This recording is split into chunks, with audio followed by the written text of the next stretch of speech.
ये एक छोटा सा क्वेश्चनियर है, इन सवालों का मुझे जवाब चाहिए। I hope you don't mind. No.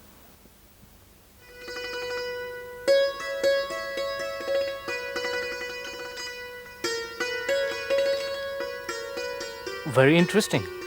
जी जी, मेरा मतलब है ये जो आपके थीसिस का सब्जेक्ट है, potential of foreign tourism in Kashmir, it's really very interesting.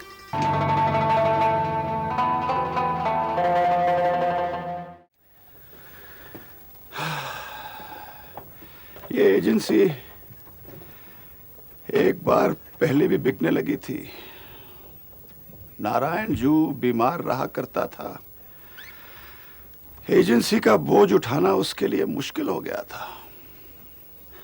लेकिन जब मुझे पता चला कि उसने एजेंसी को बेचने का फैसला कर लिया है, तो मैं दौड़ा उससे लड़ने को। उस वक्त इस एजेंसी का मालिक मेरा भाई था, जो अब नहीं रहा। बेच डाले। हमारी दोस्ती की ये यादगार भी बेच डाले।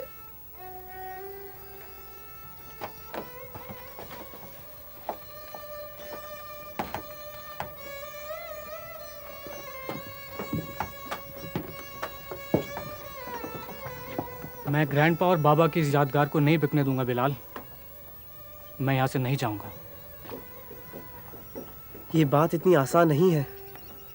तुम अपने मम्मी पापा के इकलौते बेटे हो।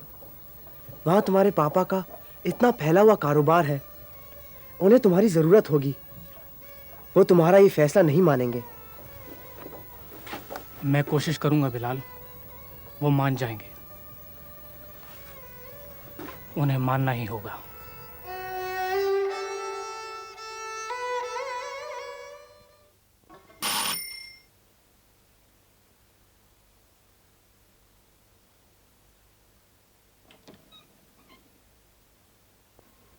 आओ कादिर भाई।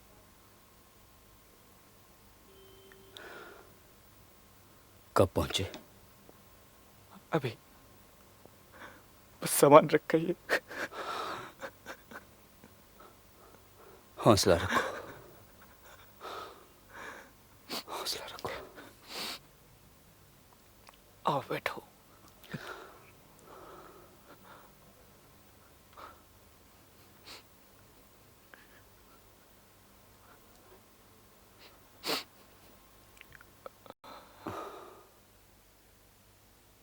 नारायण अंकल को देखकर कादिर अपने अब्बा को भूल जाता था। What a great soul Narayan uncle was। इस साल यहाँ जल्दी आने वाले थे, मगर देखो क्या हो गया।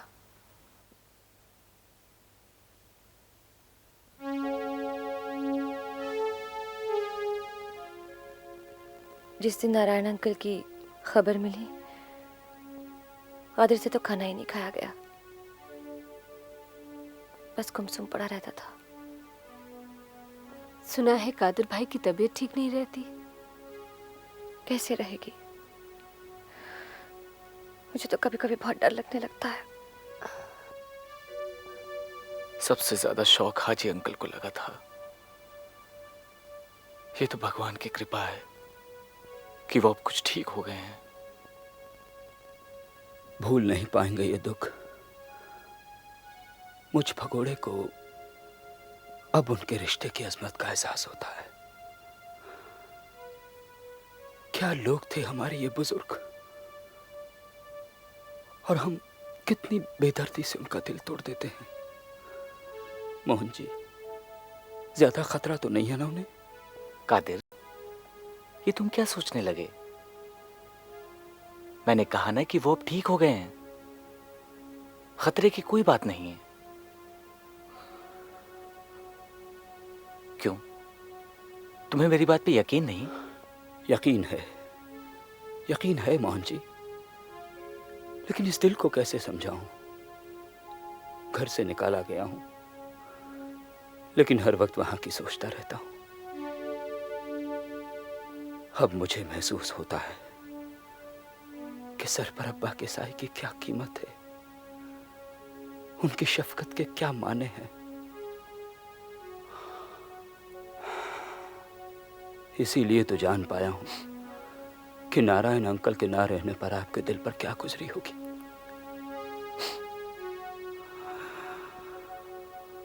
काश अब्बा मुझे एक बार, सिर्फ एक बार माफ कर दें, मेरा माथा चूमे, मेरा हाथ अपने हाथों में ले ले। मुझे और कुछ नहीं चाहिए, बस मुझे और कुछ नहीं चाहिए। हेलो। हेलो, बहुत दिनों के बाद आई हो। जी, क्या मैं निशान जी से मिल सकती हूँ? क्यों नहीं, वहाँ बैठे हैं, जाओ। आप ही परिचय करवा दीजिए ना। ठीक है, चलो।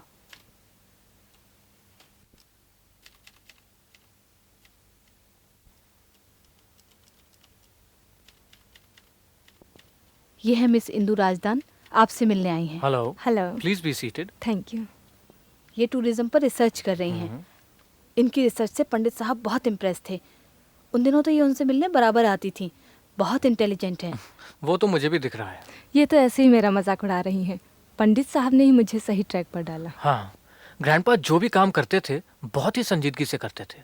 आई एम सॉरी, मैंने आपको डिस्टर्ब किया। बस थोड़ा सा वक्त लूंगी आपका। जी कोई बात नहीं, फरमाइए।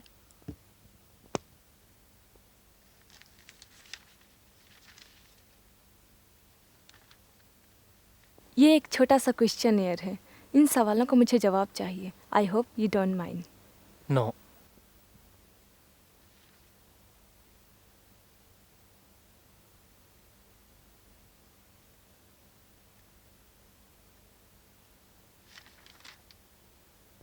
Very interesting.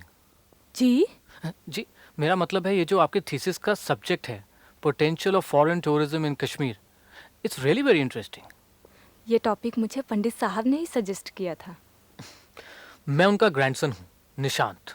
जी, मालूम है। उन्होंने आपके बारे में बताया था।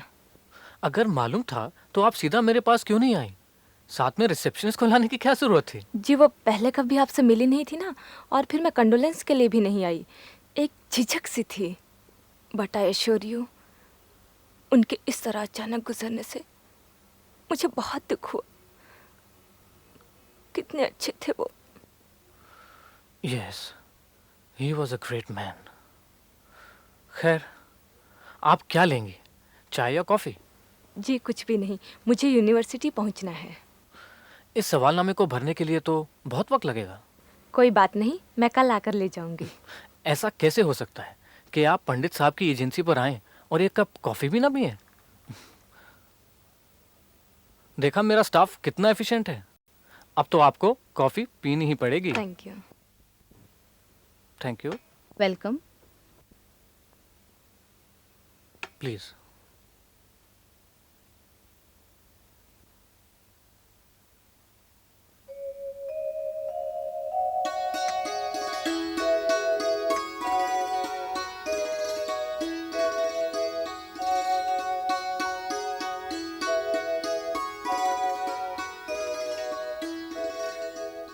भाई ऐसे ही कोई दुल्हन तुम्हारा भी यहीं का इंतजार कर रही होगी। आंखें खोलकर देखने की जरूरत है, दिल की आंखें। हाँ,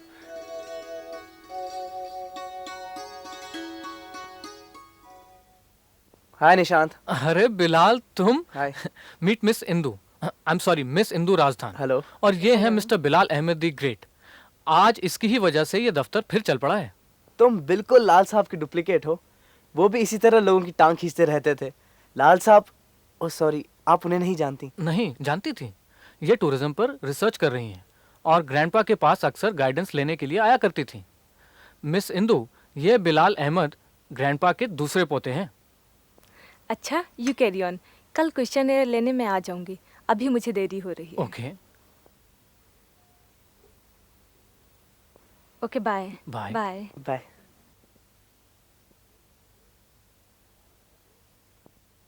क्यों हुजूर, क्या हो गया? कहाँ खो गए? Great girl. अच्छा, तो कश्मीर ने तुम्हें पूरी तरह से अपने गिरफ्त में ले लिया है। यार तुम भी। नो कम ऑन, हमारी नजरें इतनी कमजोर नहीं कि हमें दिखता नहीं कि हालात ने क्या रंग पकड़ लिया है। यार मालूम नहीं इस लड़की में क्या कशिश है, मेरे तो पाँव ही उखड़ गए यार। अगर तुम्हारे पाँव इसी तरह उखड़ते रहे तो गिरने का खतरा है। ग्रैंडपा को भी ये बहुत अच्छी लगती थी। तो ठीक है, पैर जमाकर आगे बढ़ो। वो तो तभी हो सकता है कि जब तुम मेरी मदद करो, जिस तरह ग्रैंडपा ने बाबा की थी अजीज दादी से शादी तय करते वक्त। ये तुम्हें कहाँ से मालूम हुआ? ग्रैंडपा को पुरानी बातें दोहराने में बहुत मजा आता था। फिर तो तुम्हारी मदद जरूर करनी पड़ेगी। बाबा का कर्ज कैसे उतरेगा? हे लगता है मेरी तकदीर में लोगों की शादियां तय करना ही लिखा है। परवीन बुआ और रजाक साहब की शादी में भी मेरा ही हाथ था। वो तो मानसबल गए थे ना, कोई खबर आई उनकी? नहीं, अभी वहीं होंगे मानसबल के जंगलों में, अपने आने वाले कल के एक ख्वाब बुनते हुए।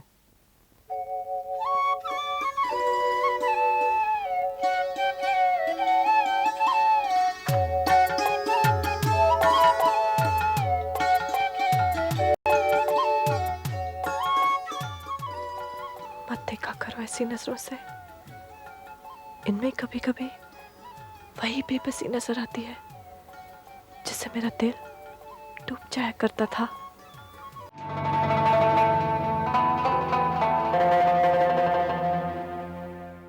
आपका साथ ही हमारी ताकत है। आज ही सब्सक्राइब करें और हमारी ताकत बढ़ाएं।